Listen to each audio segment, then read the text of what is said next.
Hello and welcome to Rivers to Resilience podcast, where you will gain insights and knowledge into emotional resilience whilst being inspired, motivated and transformed. Today's guest is Dr. Bakshi Khurdi, who is a multi-award winner, TEDx speaker, emotional intelligence expert, human resource specialist, goodwill ambassador for Switzerland and also a professor of human resource management and luxury organisations. So join me in welcoming Dr. Khurdi, and it's such an honour to have you with us today on our second podcast episode. So as we start, it would be great for you just to kind of introduce yourself, and you've got so many titles, so much knowledge and expertise, and I'm looking forward to, to this podcast and to learning from you along with the audience around emotional resilience and hearing about your professional and personal experience. So it would be great if you would just share with us a little bit about your kind of professional background, because you've got a lot of knowledge and experience, and we'd love to hear from you and then to see how that kind of has enabled you to build emotional resilience in that journey and process. So over to you. Thank you so much, Martina, for inviting me on your show. It's really a pleasure sharing my wisdom, my talk on your platform. So yes, I have been living here in Switzerland and teaching in the Swiss private university. I love teaching and it's my passion. I teach courses related to human resources, luxury, as well as general management. And it's really like, as people say, when you are passionate about something, when you love something, it is just automatic. Other things just follow. Yeah. And that's what all emotions are about. When we are happy, everything just falls to place. Yeah. And when we are not in a very good mood, like sometimes when we say the London weather. Yes. It's something like that. We try to pep it up by doing something to make it better, to make it like, wow. We always try to add the wow element. And that's what all emotions are all about. Yeah, okay, that's great. And I'm kind of curious about your role as a goodwill ambassador. Can you share a little bit more about that, if that's okay with you? All right. Well, as my role of global goodwill ambassador, it is a recognition given to people who are doing something substantial, who are doing something, giving back to the society, basically, like corporate social responsibility. So everyone is always in the rat race of getting things for themselves. There are very, very few people who think of doing something for others. So this came as a very pleasant surprise, almost, I would say, 2.5 years ago, when I got this recognition as a goodwill ambassador. And I was like, what did I do to get this recognition? And I was told, whatever you have been doing, just continue doing. There is nothing like a limit or a challenge for you. It is just keep doing what you're good at and keep sharing. Because when people do something, and they get recognition out of nowhere, it's unexpected. You feel happy, then you keep doing things that gives others a reason to smile. So this is just a journey of people who are doing good, who are connecting others and making things better for other people in the world. Right. Okay. No, thank you for that. So it sounds like for yourself, it's important to connect with your values, to do those things that are important to you, and to give back, really, and to kind of reciprocate maybe some of your experiences. And I did have a little listen to your TEDx talk, which was looking at emotional intelligence and values, and I can see how that fits with you as an individual, and your kind of makeup and kind of what makes you unique. So thank you for sharing that. So we'll move on to emotional resilience, which is what we're going to focus on for this podcast. So for yourself, how would you describe emotional resilience? What is that to you? Well, if we go with the literal meaning, it is the resilience which defines you as a person, like how you cope with adverse situations. Mm-hmm. Because when, as I said, when we are happy, everything falls to place, everyone is good with a smile on the face. But Mm-hmm. it's only when things are not good, or when we are going through stress, Yeah. or when it's something which you did not plan, unexpected, Mm-hmm. that is your test of emotional resilience, how you act and react. Mm-hmm. Because some people, the moment there's some problem, they start getting nervous, they start Yeah. drinking, Mm-hmm. smoking, going out, going to the toilet. There are Mm-hmm. different ways of reacting Yeah. to any kind of stress or any kind of adverse situation. Mm-hmm. So I try to explain emotional resilience as a state of mind where you keep calm. Yeah. You try to identify with passage of time that this is something situational, it is something which will go. We Mm-hmm. need to be calm and think over it, how we can act to make it pass as smoothly as possible. Mm-hmm. So the more you are a person who's able to take care of these adverse situations calmly, the more resilient you become. Mm-hmm. No, I like that definition. I like how you, I guess, describe it as it's being calm, and that makes me think about. I like metaphors. The calm in the storm, and I think that's very apt for what we're all experiencing now in the midst of this global pandemic and crisis. Mm-hmm, mm-hmm, Is a storm, and I guess in terms of being resilient in this time, it's about trying to be calm, trying to use our resources and skills that we've maybe built up, on our journey of life to help us to cope. And I love how you kind of refer to the fact that it's about how we see situations. So that makes me think of it's our mindset. And I know that, as individuals, our kind of genetic makeup and experience, emotional experiences, environment, all affect those, how we respond to those challenging circumstances. But mm-hmm. I guess we do have the ability to kind of bounce back and to be calm in those situations. But no, that's great, and it really resonates with me and what you shared in terms of emotional resilience. So for you, in terms of, I guess, your professional life, we'll start with that first. Mm-hmm. What role would you say emotional resilience has played in your professional life, and also in contributing to your success and, I guess, progression within your career? Because you've kind of, you have clearly succeeded in life, and you've got a lot of experience behind you, quite varied experience, and I'm quite intrigued about the role that emotional resilience may have possibly contributed to that. Mm-hmm. Well, coming from India, it was not very easy for me in the beginning. When I came Mm-hmm. to Switzerland, it was a big cultural shock, Mm-hmm. in terms of language, in terms of people, in terms of the place in general. So it Yeah. was not really easy for me to take everything at one go.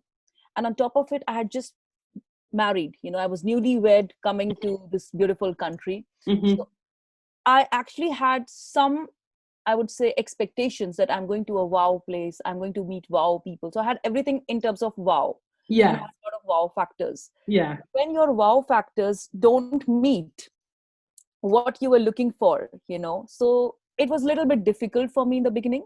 And also because I did not know my husband very well. It was arranged marriage. In India, Right. arranged marriages Yes. are very common. Yes. Yes. So one, I was trying to adjust with my own new life, new person in my life. Mm-hmm. And second, a new place. So had I been a little bit more, I would say, a person who just wants everything at one go, maybe I would not have been so successful, or maybe I would not have been so patient, with Mm-hmm. how things were coming up. So I think in my professional life, I was very, very calm, but at the same time, working very hard consistently. Mm-hmm. I did not think that, oh, I come from a country where I was wow, I was good, and here also I will be wow. I did Mm-hmm. not think like this. So people who think like this, they have more time to adjust, they take more time to adjust. So for me, I think it was easier because I just took things as they came. I kept on adjusting with small things here and there. I kept my calm. And on certain days, even when I was frustrated, it's not that you will always be calm. You're not Zen. Yeah. Yeah. You have your like those oh my god, where am I, why am I here, those kind of moments. So yes, I also had some of those moments, but whenever those moments were coming, I tried to keep like it will go, because I was also frustrated sometimes, I was angry sometimes, because I was like, I need to start from scratch, and it's not easy, especially when I was very well established back home in India. Right. Okay. So yes, professionally, in the beginning also I faced a bit of glass ceiling, because here in management, especially in management industry, in teaching industry, it was, or I would say rather still is, very much male dominated. Right. Okay. Yeah. So it was a little bit difficult for me to prove myself, because at that time I was way younger. I was in early 20s. So I was way younger, and to prove myself that yes, I am like you, I'm like one of you, was a bit of a journey. It was not so easy. So yes, I struggled there, but I kept on going. I thought like, okay, I should not give up in terms of me being a woman, or me being skin, like different skin color or race, ethnicity. Let all these things not bother me. If my work is good, if I'm consistent and keep on updating my skills, I think that will help. And that's where resilience was like, a winning factor for me, because even when I had those low days when I was not feeling up to it, I kept on going. Whenever I had to cry, or whenever I had to be like my weaker moments, I would go in private and just do, my crying or spitting out whatever anger I had. But I would never do that in front of any other person. Even if I was going through a low phase, I would just keep like, you know, it's passing, will go. And I think that is very, very important, especially how you feel at that point of time, your state of mind. The more positive you are, the more you think of those things as situational, like as what we are going through right now. It will pass. But if you make a big thing about it, a big issue out of it, then it will not go as smooth as possible. So in my professional journey, I think my consistency, my consistent hard work, and believing that yes, I am like others, I'm no different. I was not proving myself, so there was no competition, but it was a competition against time with myself. It was not with person, but with myself, because I was wanting to prove myself. And that's what is resilience. You keep on testing your patience, but with yourself, not with the people around. No, that's fantastic.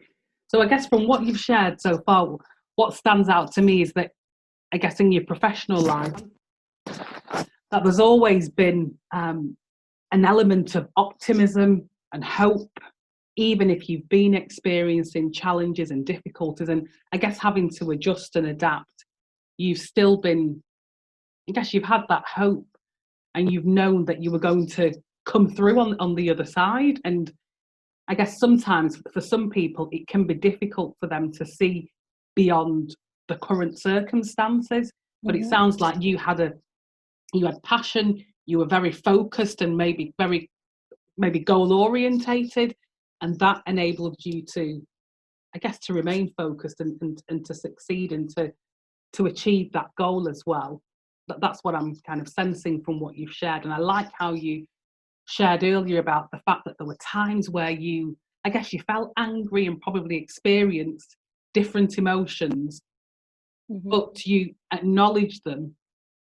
You didn't kind of suppress them or put your head in the sand, which some people do, and you can understand why some people would do that. But I guess in the long term, what can happen is that you don't process those emotions and feelings, and that can have, I guess, a negative impact upon you and prevent you from actually from progressing in life, and can stunt your growth as well. Because with emotional resilience, it is about understanding yourself, being self-aware, and then being able to manage those emotions and feelings. And if you can't manage your own feelings, how is it possible for you to kind of manage others, other emotions and feelings?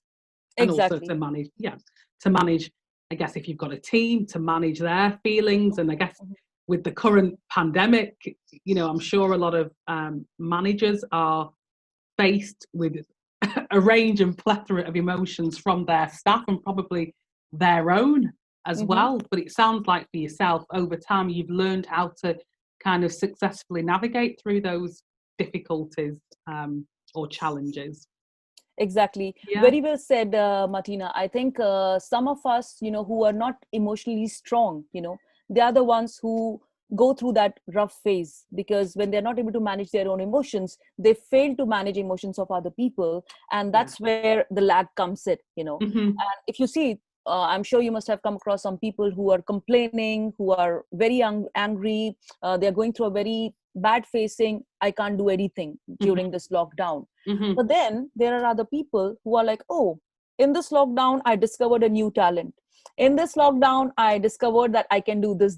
I had 3-4 things in my wish list, which I couldn't do. But during this lockdown, I was able to little bit pay more attention to myself. Yeah. So resilience also comes with self-care, which especially we as women don't do so much. We think we are doing, just by putting makeup, we think we have done self-care. That is not self-care. That's not self-care. That's just superficial. We need to do self-care, which is within. And only when you are doing your, as we say, train the brain, so you will be more mindful. You will know how to compare, how to control, as well as how to compete with yourself. So these 3 C's are very, very important. Compare, compete, and keep on challenging your own self. Don't say, and this is with yourself. I'm not saying compare with others. This is all the 3 C's are with yourself. Compare with what you were a year ago, what you were a month ago, have it on your fingertips, or keep writing. Because if you don't do this, it brings a lot of toxic or bad, or I would say negativity within you. So it's important to do like a self-check, and that is only possible if we are constantly comparing of how I was back then and how I'm progressing. So if your progression is positive, if you're going well, that means you're on right track. And if not, if it's vice versa, that means there is something which is not good. And you need to see, focus on those key factors so that you can remove it from your diary and create space for the new things which bring more positivity and making you healthy. No, I like that. I like that in terms of the compare and compete, and actually remembering that we're focusing on ourselves. And I think within COVID-19, it's important to remember that how we respond to it is very individual, and it's important that we don't compare even how we're with others, because everyone's situation is different. For those who have got children, in some respects it might be more stressful because they've got the children at home, they're having to homeschool. But for those who maybe have elderly family members and they can't see them, that's another challenge. Or for those who are living alone. So I think everyone's situation is unique, and I guess unfortunately some people have lost their lives and also lost loved ones. So I think it is very important not to compare our experiences and I guess where we are in life with others, because that can actually hamper and hinder you from building emotional resilience as well. So can you share with us about, I know we've kind of straddled over the professional and personal life and emotional resilience. Can you maybe share a kind of significant or pertinent experience that has contributed to your emotional resilience increasing? Was there maybe a kind of a turning point in your life where you noticed that you, I guess, were a resilient individual? Yes, there was a turning point in my life. I think it was a couple of years ago, roughly 7 years ago. I had been working as a academic dean of a all-girls college. And due to some unavoidable circumstances, they had to close down the department completely. So it was like a big shock to me, because I was like, oh my God, now I won't be able to start on that level at any other place. So I was kind of really shocked, because it was 11 years that I had been working in that organization, and it had been a great journey. So at that point of time, I was like, what should I do? Should I again start looking at the same level at some other place, or should I do something different? it took me quite some time, on paper. I think I would say good 5 months, because I wouldn't say I was depressed, but I was on a very low note. It was Mm-hmm. exactly 7 years ago. I went on a very lean phase where I could not believe that I'm not what I was few Right. minutes ago, when I got the Yeah. letter that you are supposed to do this, not Mm-hmm. this. So I was very surprised, because I had been always dealing with students, like in bachelor's program as a dean. I was dealing with students. Minimum age was 17 to sometimes even 30, older than me. I had sometimes students who were Yeah. older than me, and it was a very, very challenging experience. Mhm. Now I was being told to work with students who were from 12 to 15 years. Right. Okay. And the role almost changed a little bit. Duties and responsibilities also changed. So I was Mm-hmm. really going through a very lean phase. Mm-hmm. And I was like, should I take it or leave it? And then my husband told me, my parents, I was like really in a state of shock. So my parents, my husband, my children, everyone was with me and said that, do what you want to do. Do not Mm-hmm. push yourself to do something just because you want to work. If you want to Mm-hmm. take a break, it's better to take a break. Think what you actually want to do and then move further. Mm-hmm. And I think it was there I rebuilt myself. I think it was a reboot button for me 7 years ago. And I sprang back, I would say. I was like again back after seven, I would say 5 or 6 months, I was again back to what I was thinking.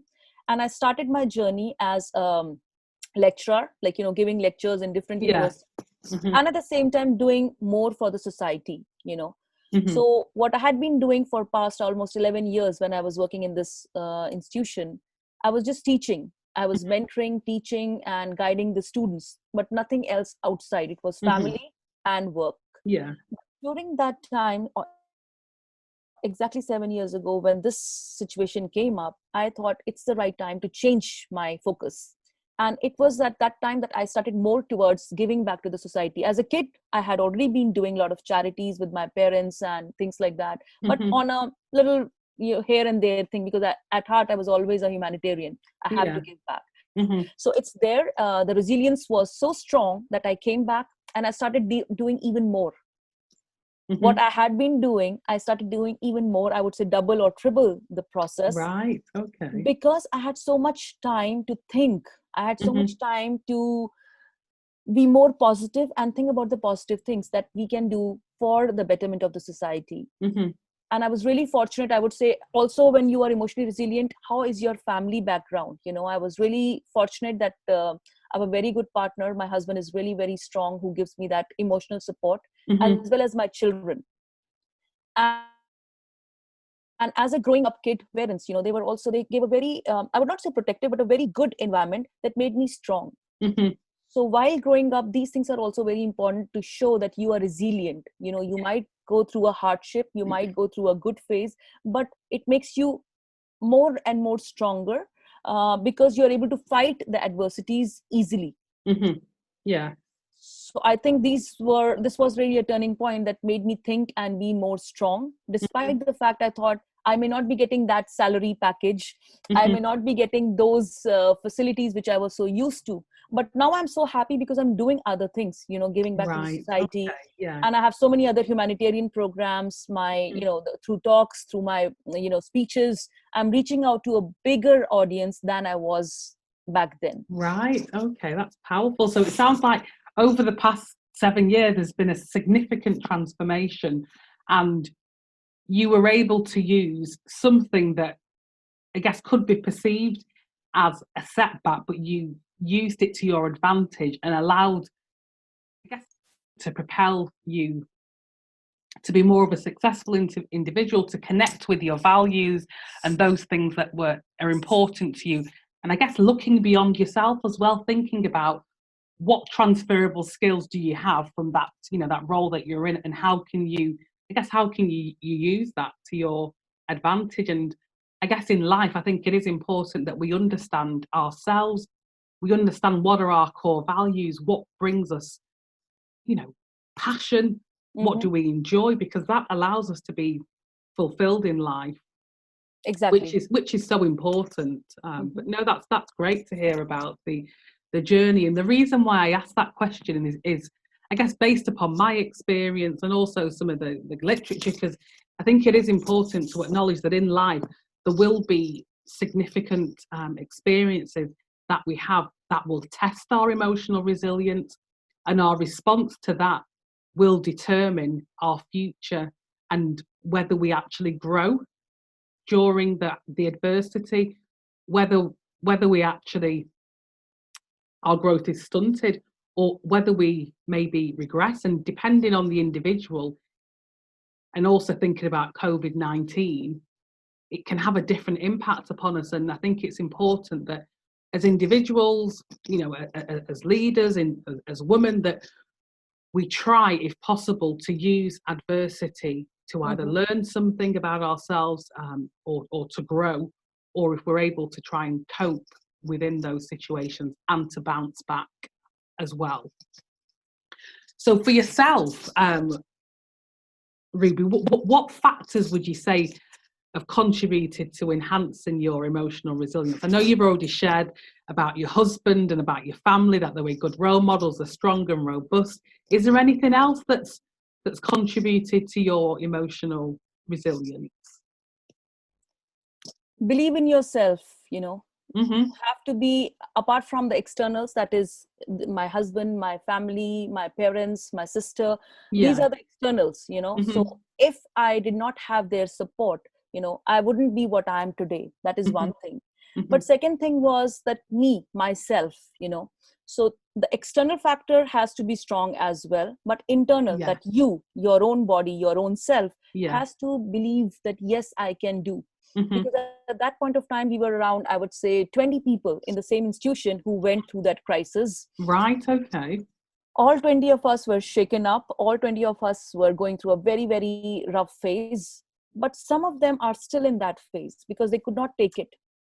They were completely shaken up. They were completely shaken up, broken. Some of them were close to their retirement age. And I said, now where would we go? Where can we find an opportunity to do what we were doing here? Because we were very well established. So I kept on pushing, like we formed like a group, you know, pushing each other because we were all women. It was an all girls college. So I was just pushing them, guys, you can do, you know, you can do, you are strong. But because some of them lost focus completely, they couldn't do. So I think it is very important for me. I mean, this is my personal experience. I constantly keep on pushing myself, you know. You can do it. I keep believing like, okay, I can do this. I can do this. If there's something which is like a challenge and I feel that, nah, it's not my forte, I tried once or twice, but if I feel that I'm not really successful, I leave it. I don't keep on going over it, because if I'm passionate about something, I'm sure I will find success, even if that success is a little bit, but it will give me accomplishment that I did it. So I think it's just better to focus on your key areas and keep on going. And resilience will be stronger because it's not like a skill that you will learn by spending money or by taking a course or doing a crash course. It is something, it's emotional quotient, you know, like you evolve as a person. You know, some days you're going through your good phase, someday you're not. So do not crush your feelings. As I said before, do not crush your feelings. You need to express, you need to take them out. It's like in science also, like if you're like this, you know, it will burst someday. So it's better, like, you know, you keep on looking for outlet where you can have your emotional outbursts. It's important. Do not keep everything to yourself, because then you're just going to blow, and then it will be a burst. So we don't want that. We want that you have to have your emotional outburst by yourself and keep on believing in your own inner strengths. And keep on building it. Whatever your inner strength is, keep on building it, like nurturing it like a plant, you know. So if you keep on nurturing things within you like a plant, it will grow. The growth might be slow. You may not be able to sometimes see that it is happening. It might be a bit slow, but it will develop. So it's very important. Believe in yourself and keep on working consistently. That will definitely make you a very strong and resilient person. No, that's great. So from what you've shared, it sounds like it's about having self-confidence, believing in your skill set, self-efficacy, and I guess persevering, and rather than in the midst of the storm or in the adversity or setback, rather than avoiding it and not kind of learning to kind of navigate through it, focusing on, I guess, looking at the opportunities. And I like how you were referring to the fact that it's important for you to tell yourself that you can do it. So having those positive affirmations as well, you know, you might not believe in it initially, but if you kind of use them consistently enough, that will contribute to change, and, you know, lead with contribute to change, and you know, new neural pathways in the brain being developed, and eventually your actions will align with some of these positive affirmations that you've shared. So no, that's great to hear about that journey. So is that something that you do maybe continually in every kind of challenge that you face? Is that your kind of your formula to kind of navigate through it? See, I never thought that I would be what I am today. Like, you know, for me, I have always been an educationist, you know. Mm-hmm. So for me, I think as a kid growing up, I just talked about in a podcast just very recently, 2 days back, Mm-hmm. I was asked, what did I want to become as a kid? And I said, I always wanted to become an educationist, Yeah. right, as a kid while growing up. But other things, what I'm doing now as a humanitarian or a public speaker, or Mm-hmm. giving conferences, going and to different countries, holding conferences or talk shows, Mm-hmm. this was never a planned thing. Right. Okay. I never planned this. It just came up. What I said, like in 7 years, my life has changed a lot. I have evolved a lot. And it is just, I think everything I just base it on how I thought in my heart and mind, I can do it. Mm-hmm. Even though at that point of time I was shaken, I was going to the, like, I don't know, maybe I would have been to 5 or 6 different private clinics here in Switzerland, you know, because I was all the time sick, not feeling well, and a lot of things were happening because emotionally I was broken. Mm-hmm. And all the doctors were surprised and they said, everything is okay. Everything is okay, you know. And we were like surprised, what is happening? Why is it like this? Everything is okay. But I was told it is something that emotionally or psychologically you're feeling very low. You need to build resilience. And at that time, I did not really know what resilience is. I thought it's just a word, you know. Yeah. But by and by, I think I evolved because the situations, the circumstances that made me stronger. And that gave me more and more energy to deal with something which was not planned. And that's why all these things that are coming up, well, these are good things that are coming up. So I'm very happy. But then at the same time, I kept on giving back as well, because, you know, it is also important. If you are in a situation that you can afford a good education, you can afford a good training, there are others who can't. So then I started getting in touch, like when I started going to different countries as a women empowerment trainer or as a educationist, giving talks about how you can build a better future, communicate, you know, speak up, you know, those kind of platforms that were given to me. I thought I need to do more and more. And I started getting connected with women and giving them more power just by talking to them, just by being a listener.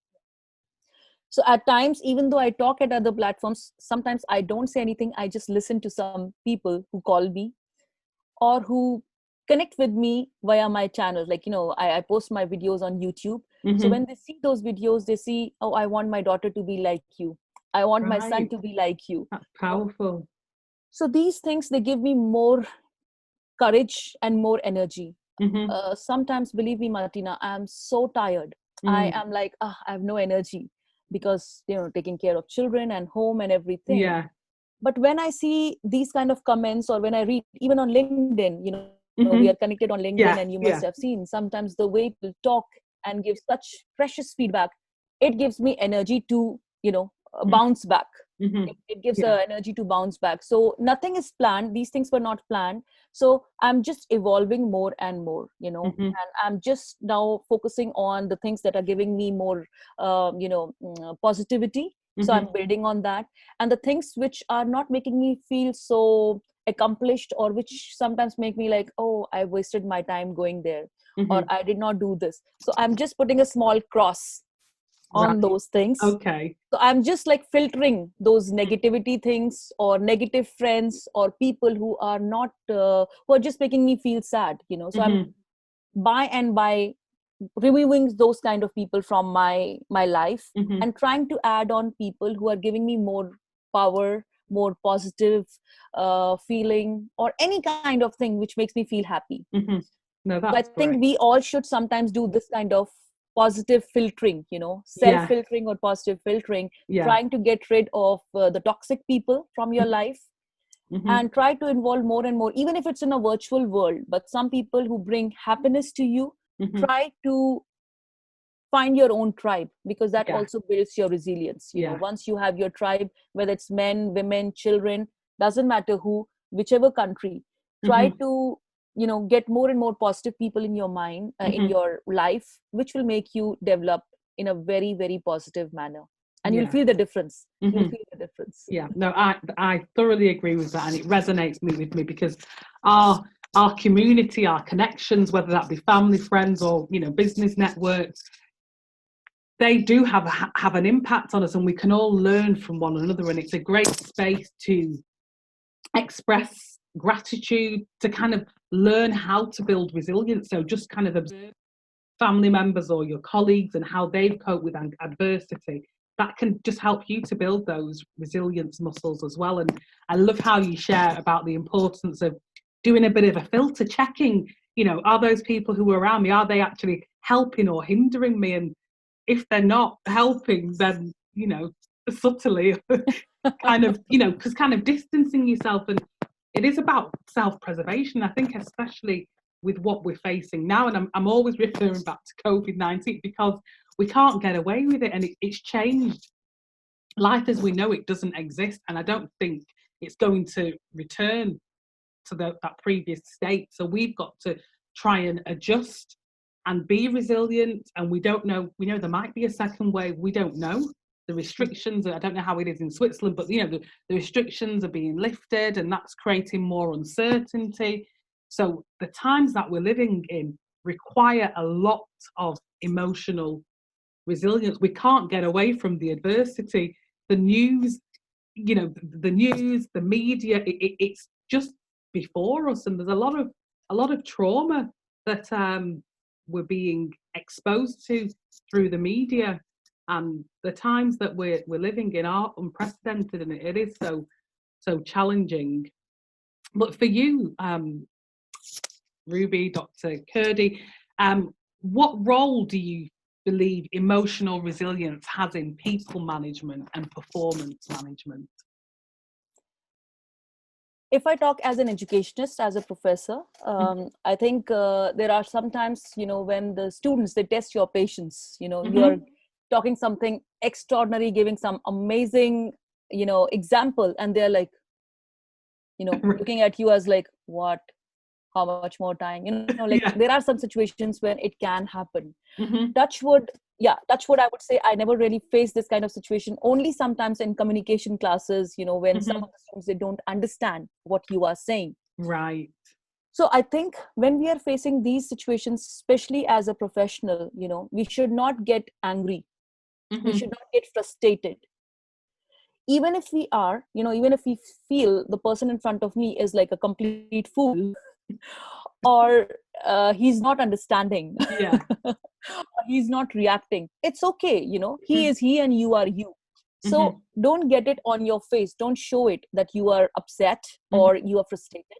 It's fine. He is being him or she's being her. So just try to be patient with such people, and as a professor or as a teacher, it happens a lot of times, especially when I go to some other places where people are not used to my style of teaching, or it's a new place, right, or I'm going as a guest faculty.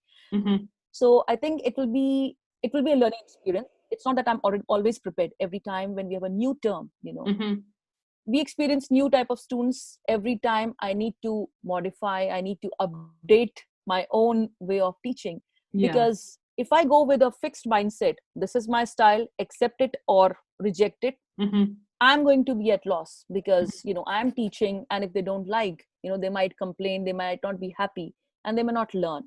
So I think it's very important, whatever you are doing, you should not be having any expectations from other person.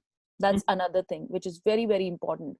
when you go to work, do not have any expectations or do not have a fixed mindset, because once you have expectations or a fixed mindset and it doesn't meet your standards, Mm-hmm. you don't like it, you don't appreciate it. Mm-hmm. And that makes a little bit, a bit of a disbalance. You start thinking in a different way, or you get distracted from your focus point. So I think if you have zero expectations, it makes work easier, because you go like a whiteboard, it's like a plain whiteboard, nothing is Mm-hmm. written on it. Yeah. You write how you want to write, you fill the colors the way you want to fill the colors, because that's the way it will be easier for you as well as for the other people who are with you in that particular situation. Yeah. Okay. So it's about, I guess, self-awareness. So you said, it's about being patient. So I guess in order to be patient, we've got to understand where we currently are now. So maybe on a scale of 0 to 10, how patient are we? If we know we struggle with that area, I guess then it's about considering, are there certain situations that would trigger, an individual to kind of struggle with managing? And then if you know that you're going to face that situation, then thinking about how can you prepare in advance, and how can you use that to build your emotional resilience as well. And then I guess also what you shared is about the importance of not having a fixed mindset, not having assumptions, and I guess having more of a growth mindset, because that will help you to deal more effectively with setbacks, and to, I guess, to kind of show and demonstrate emotional resilience. Yeah. So finally, would you say there's a correlation between emotional intelligence and emotional resilience? And the reason why I ask this is because I know you're an expert in emotional intelligence, and I've watched you've been a TEDx speaker, which was looking at human values and emotional intelligence. So I'd love to kind of hear from you, and also just sharing a little bit about the importance of emotional intelligence as well. Emotional intelligence and emotional resilience, they are they're very, very well connected. Mm-hmm. Emotional intelligence is like knowing yourself first. If we go by the definition, it's like knowing yourself first and Mm-hmm. then understanding the emotions of others. Yeah. Whereas resilience is coping with adversity, coping with things which you were not planned or which you do not think could happen. So Mm-hmm. there's a very good connection between the two. As I say, or as I make people understand, emotional intelligence will make you more and more stronger, more and more willing to change, because you're okay to change or okay to take chances in life. Mm-hmm. Whereas if you are not emotionally stable, you will not be emotionally resilient also. So it's Mm-hmm. like it's like directly proportional to how Yeah. you are emotionally, how you're feeling emotionally.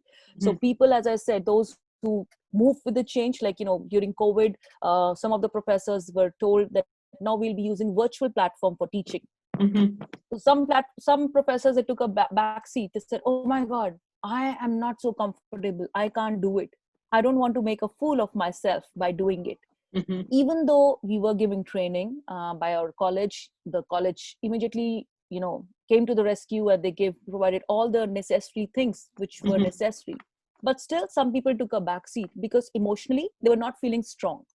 Right. Okay. So being emotional intelligence is like you are using your wits, you're using your, you are aware of what is happening around you. So Mm-hmm. you don't give up, or you don't just step back. You think very well. So it's Mm-hmm. like, again, you can also move to the third angle, which is IQ, Mm-hmm. intelligence quotient. So if you Yeah. see, as we say now in the present business, IQ will help you get a job. Okay, if you're intelligent, Mm-hmm. IQ will help you get a job, but EQ will make you or help you in going higher in your job. Yeah. I like So that. Yeah. if you use your emotions properly, you know when to talk and Yeah. when to shut up. It's very important, that, isn't it?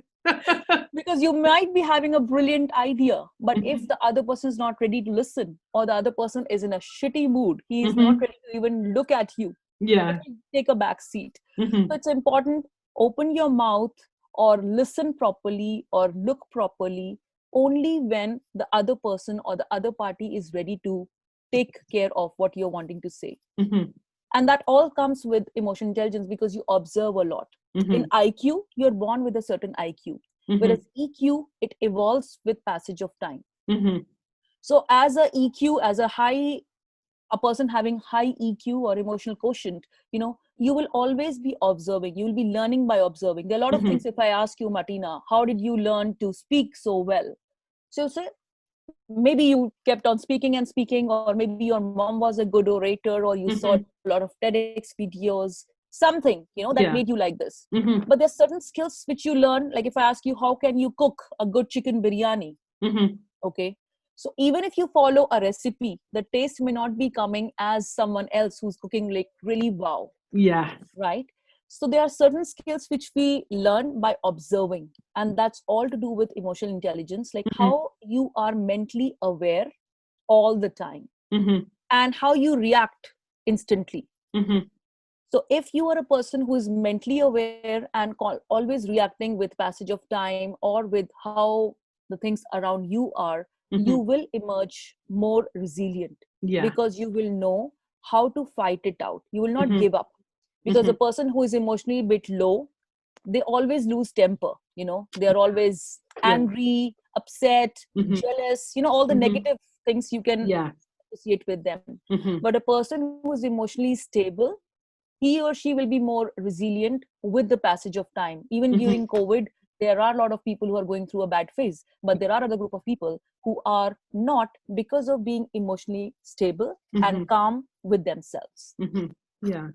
So I guess in terms of what you've shared, it sounds like emotional intelligence can contribute to enhancing emotional resilience if you know how to kind of successfully utilize that. And I think that that's very important with what we're all facing now, because I guess for managers and senior leaders, there will be the kind of expectations that are placed upon them are vast, and having to work remotely, that can be difficult for leaders, teachers, managers to manage their team remotely, and to even understand how their employees are actually feeling, because you can't only rely, you could ask someone or ask an employee to, how are you feeling today? But in reality, necessarily going to, fully kind of share and disclose how they're feeling. So I guess it's important for the managers and leaders to develop their emotional intelligence in order to build their emotional resilience and to be, I guess, a more successful leader and to grow. And as you were saying, about IQ will get you a job, but EQ is what will help you to progress and to, I guess, to kind of succeed and work, your way up in the ranks to a more senior position. I like that. That distinction between the two, that's something that I'll remember. So is there anything else around emotional resilience that you'd like to share with, to share with us, to share with the listeners? I would just tell all the listeners during this pandemic times, just try to be more stronger. Do not get upset. Do not get depressed. Even though it says lockdown period, right? In some countries, it's like a total lockdown. In countries like India, it's complete lockdown. People can't go out. We are fortunate in Europe. It's not a complete lockdown. At least we can go out. At least we can, go to a cafeteria, even though we are maintaining social distancing, but at least we can do those things. So do not get these things come over you. Learn to manage your emotions, because if you don't manage your emotions will manage you. Yes. And we don't want that to happen. That would be chaos. So that's why it is important. Learn to manage your emotions, because if you know how to manage your emotions, you will be much stronger person, and you will know how to react properly. You will know how to react in a right manner. So don't think of this as a lockdown period. Think of it as a self-reinventing period. Yeah. Look within and improve on your own skills without comparing with others, comparing with yourself. And as I said, use 3 C's. As a professor, I always come up with something like this. So it's a 3C approach, which is compare, control, and challenge yourself. Compare with yourself, not with others. Compare with yourself, as well as control how you can manage the good people and the toxic people. Good things or the toxic things, good things to eat or toxic things that you should avoid. And at the end, what is challenging you? Anything that is challenging you, keep on developing it, keep on becoming an expert in it, and think of it as a moving up. Like, this is what I wanted to achieve. That is challenge one. Once you're done with it, give create another challenge for you, and that way the life keeps on going on and on. You never reach your high. Like, it's not saturating, or it's not like stagnant. It is going higher, because you're always coming up with a new challenge to to make yourself feel good and think that I emerged victorious in it. I need to have a second challenge already ready, so that you go higher and higher.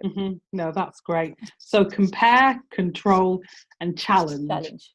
And with yourself. With yourself, yes. That's very important. key. That's critical, yes.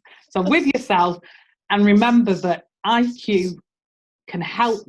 Yeah, will help you to get a job, but EQ is what will help you to grow and to progress in your career. And I guess emotional resilience is what will help you to kind of navigate through challenges and difficulties. Wow, you're a great student. I've been listening attentively. So it's been such a pleasure to have you with us this afternoon, Dr. Khurdi, sharing your expertise in terms of emotional resilience and also looking at emotional intelligence as well. I hope all of our listeners have gained some nuggets and some gems, and that now what the challenge that I kind of throw out to you all is, how can you apply emotional resilience? How can you create opportunities in this challenging time that we're facing, and how can you grow? Thank you for being with us on this journey, and we look forward to continuing to help you to build your resilience and to enable you to be inspired and to be motivated and to be transformed.